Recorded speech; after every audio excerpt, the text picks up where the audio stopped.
नमस्कार दोस्तों, आपका स्वागत है आपके अपने YouTube चैनल टेक्निक टीच में। दोस्तों, आज मैं आपको पावर सप्लाई के बारे में डिटेल से बताऊंगा। जो कॉम्बो बोर्ड में आता है वो मैं आपको डायग्राम सहित बताऊंगा। दोस्तों, ये इसका एसी जो यहाँ से इनपुट होता है और ये मॉसफेट है। दोस्तों, इसके बारे में हम लैपटॉप की स्क्रीन पे डिटेल में देखेंगे डायग्राम के साथ। यहाँ से ये एसी इनपुट होता है और ये फिल्ट्रेशन करके ये मेन फिल्टर है और ये रेक्टिफायर डायोड है। दोस्तों, ये इसका मॉसफेट है और ये पीएफ जो मैं डिटेल में बताऊंगा। और ये रेगुलेटर आईसी है जो कि 6 पिन की आती है और ये एसएम है दोस्तों। और ये आउट जो सप्लाई निकलती है और ये डायोड सब कुछ वगैरह मैं डिटेल में बताऊंगा। इसके बारे में बारीकी से देखेंगे हम अपने लैपटॉप की स्क्रीन पे। लेकिन दोस्तों, आप हमारी चैनल पे नए हो तो दोस्तों हमारी चैनल को सब्सक्राइब कर दो और ये बेल आइकन को दबा दो ताकि हम जब भी वीडियो डालें आप तक मिलती रहे। तो ऐसा ही मज़ेदार वीडियो मैं बनाता हूँ। तो चलिए दोस्तों, मैं ले चलता हूँ अपनी लैपटॉप की स्क्रीन पे।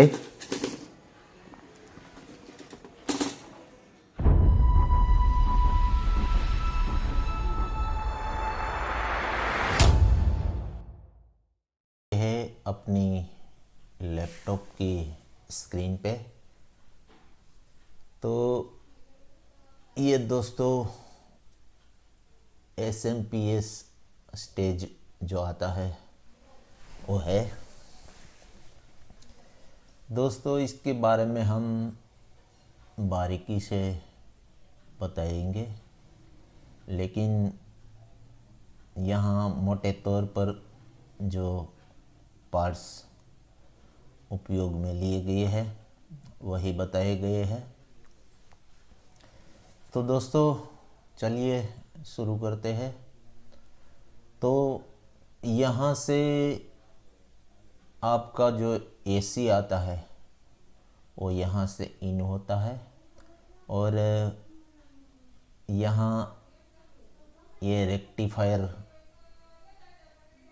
स्टेज जो कहलाता है वो बनाकर दिखाया है। और यहाँ पर ये जो लाइन फिल्टर यहाँ से एसी होकर यहाँ जो ब्रिज आता है वो एसी में से डीसी बनाकर, और ये फिल्टर यहाँ डीसी को शुद्ध डीसी करने के लिए लगाया है। और यहाँ से ये सप्लाई एसएम ऊपर जाती है। और आपको पता ही है ये पार्ट्स जो है ये के पीएफ, ये रजिस्टर और ये पीएफ और ये डायोड। दोस्तों, जब इसके पर चलता है तो आप इसको कुछ भी छेड़छाड़ मत करना, क्योंकि इसके छेड़छाड़ करने से हो सकता है ये मॉसफेट या ट्रांजिस्टर लगा हो वो ख़राब होने की संभावना बढ़ जाती है। इसलिए इसको ये जो पार्ट है इसको छेड़छाड़ मत करना। लेकिन हाँ दोस्तों, आप जब बाहर से ये पार्ट ख़राब हो गए, कोई फॉल्टी हो गई और ऐसी दिक्कत आ गई कि वो मिल नहीं रहे, तो ऐसी हालात में आप जो बाहर से जो पावर सप्लाई का कन्वर्टर आता है और लगाते हैं आप। जब ये कन्वर्टर को आपको पता ही होगा कहाँ कहाँ पर लगाना है। इसका एक जो एसएम का आउट जो 300 वोल्ट जो निकलता है उस पर एक लगता है। वो लगाते समय दोस्तों ये पार्ट आपको निकाल देना है, क्योंकि ये निकाल दोगे तो जो कन्वर्टर है वो ज़्यादा हीट नहीं लेगा। ऐसा हमने रिसर्च किया है, हमने प्रैक्टिकल कर देख लिया है, इसलिए हम आपको बताते हैं। और ये जब कंप्लीट चलता है इसके ऊपर तो इसको छेड़छाड़ मत करना दोस्तों। यहाँ 300 या 350 वोल्ट जो डीसी आता है वो दिया जाता है, और यहाँ पर ये ड्रेन या ट्रांजिस्टर लगा उसका कलेक्टर पर। और ये जो सेक्शन है दोस्तों ये ओसिलेटर PWM स्टेज कहलाता है। ये इसमें एक आईसी का उपयोग किया है दोस्तों, ये 6 पिन की आईसी है। और दोस्तों इस आईसी को चलाने के लिए पहले तो वोल्टेज चाहिए। तो ये वोल्टेज ये 3 रजिस्टर द्वारा डायरेक्ट यहाँ से ये 3 रजिस्टर के द्वारा एसी में से, यहाँ जो आपकी एसी आती है वहाँ से ये लिया हुआ है और ये 5 नंबर की पिन को दे दिया है दोस्तों। और यहाँ जो ये डायोड यहाँ से नेगेटिव सप्लाई जो आती है वो यहाँ से इस रजिस्टर और एसएम कॉइल के द्वारा ग्राउंड किया गया है दोस्तों। जब इसको सप्लाई मिलेगी तब ये सिग्नल यहाँ 6 नंबर की पिन से आउट निकालेंगे और इसके गेट को या बेज को मिलेंगे।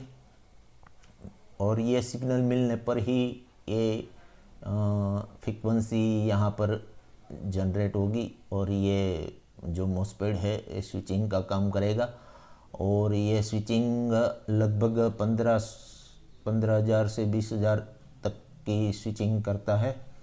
और इसको ये रेगुलेट रखने के लिए दोस्तों यहाँ जो आउट में जो सप्लाई निकलती है उसमें से एक फीडबैक लिया हुआ है और ये ऑटो कपलर के द्वारा ये 2 नंबर की पिन पर रेगुलेट करने के लिए इसको दिया गया है। और दोस्तों आपको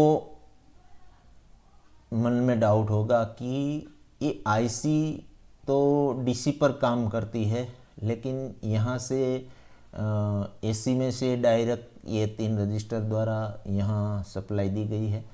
तो दोस्तों ऐसा है, आईसी का बेसिक सिद्धांत ही ऐसा है कि ये डीसी पर ही वर्क करती है, कोई भी आईसी हो। लेकिन दोस्तों ये सिर्फ ऑपरेट करने के लिए ये सप्लाई दी गई है। जैसे ही ये सप्लाई मिलेगी तो ये स्टेज ऑपरेट हो जाएगा और ये स्टेज भी ऑपरेट हो जाएगा। तो यहाँ से ये डीसी सप्लाई निकलेगी और इसको फिल्टर करने के लिए एक फ़िल्टर लगाया है। और जैसे ही ये सप्लाई निकलेगी तो यहाँ से ये सप्लाई अपने आप बंद हो जाएगी और ये सप्लाई चालू हो जाएगी। तो ये सप्लाई इसको मिलने लगेगी 5 नंबर की पिन को। दोस्तों अगर चालू में आप ये रजिस्टर निकाल देंगे तो भी चलेगा, क्योंकि इसको सप्लाई यहाँ से मिल गई है। ये तो स्टार्ट करने के लिए स्टार्टिंग सप्लाई है, जो स्टार्टिंग सप्लाई कहलाती है वही है दोस्तों। और इसको सिग्नल यहाँ पर जो 15,000 या 20,000 जो स्विचिंग करने के लिए कम या ज़्यादा होता है, तो इसके लिए यहाँ ये फीडबैक बनाया गया है।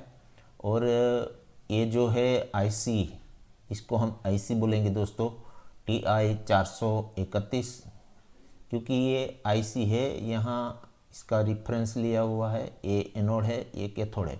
कैथोड में से ये ऑटो कपलर है, यहाँ पर आएगा। यहाँ से इसको ये पॉजिटिव सप्लाई दी गई है और यहाँ से इसको नेगेटिव मिलेगी। जितनी नेगेटिव मिलेगी उस पर ये कलेक्टर, एमीटर से कलेक्टर पर ये ग्राउंड होगा और निकलेगा। ये जो 2 नंबर की पिन है इसको कंट्रोल करती है दोस्तों। ये 2 नंबर की पिन जब यहाँ से यहाँ फ्रीक्वेंसी नहीं निकलेगी तो इसका कंट्रोलिंग घुमा देगी। जब इनका कंट्रोलिंग घुमा देगी तो यहाँ पर ये 24 वोल्ट है, उसकी जगह पर ये शायद 30 वोल्ट निकलने लगे, और ये 12 वोल्ट है, उसकी जगह पर शायद 17 वोल्ट निकलने लगे, लेकिन ये 5 वोल्ट है। सभी सप्लाई बढ़ जाएगी दोस्तों या कम हो जाएगी। तो इसको कंट्रोलिंग करने के लिए, स्विचिंग कंट्रोल करने के लिए ही इसका उपयोग किया गया है। और दोस्तों इतनी ही फ्रीक्वेंसी बनेगी, यहाँ से फीडबैक मिलेगा और ये ऐसे ही कंट्रोलिंग करेगी। लेकिन यहाँ पर भी इसका एक फीडबैक लिया गया है दोस्तों, ये जो है इसके लिए। तो दोस्तों ये ज़्यादातर एलईडी टीवी में ऐसा ही पावर सप्लाई आता है। ये जो हो मोटे मोटे तौर पर जो स्पेयर पार्ट काम में लिया गया है वही बताया है। बाकी यहाँ पर ज़्यादातर पीएफ, जिनर और कई सारे चीज़ आती है और स्पेयर पार्ट आता है। और ऐसी रचना है दोस्तों, ज़्यादातर ये जो आपका एलईडी टीवी में कॉम्बो बोर्ड आता है, वो कॉम्बो बोर्ड में ऐसी तरह ही सप्लाई काम करती है दोस्तों। ठीक है, आपको कहीं फॉल्ट आए कि यहाँ पर ये 24 की जगह पर ज़्यादा वोल्टेज मिल रहे हैं और कम मिल रहे हैं, तो आपको इस सेक्शन को चेक करना पड़ेगा। ये 2 रजिस्टर, ये आईसी 431 और ये ऑटो कपलर, और ये 2 नंबर की पिन पर सिग्नल मिलना चाहिए। अगर ये सब कुछ सही है फिर भी यहाँ पर कंट्रोलिंग नहीं हो रहा, ज़्यादा सप्लाई निकली, तो ये ओसिलेटर PWD आईसी जो आती है 6 पिन की, वो ख़राब हो सकती है दोस्तों। पण इसलिए ये ऐसा पावर सप्लाई है जो ज़्यादातर कॉम्बो बोर्ड जो आता है उसमें यही उपयोग किया गया है। और एक दूसरा भी पावर सप्लाई आता है, उसके बारे में हम फिर वीडियो बना देंगे। जो PFC पावर सप्लाई कहलाता है दोस्तों।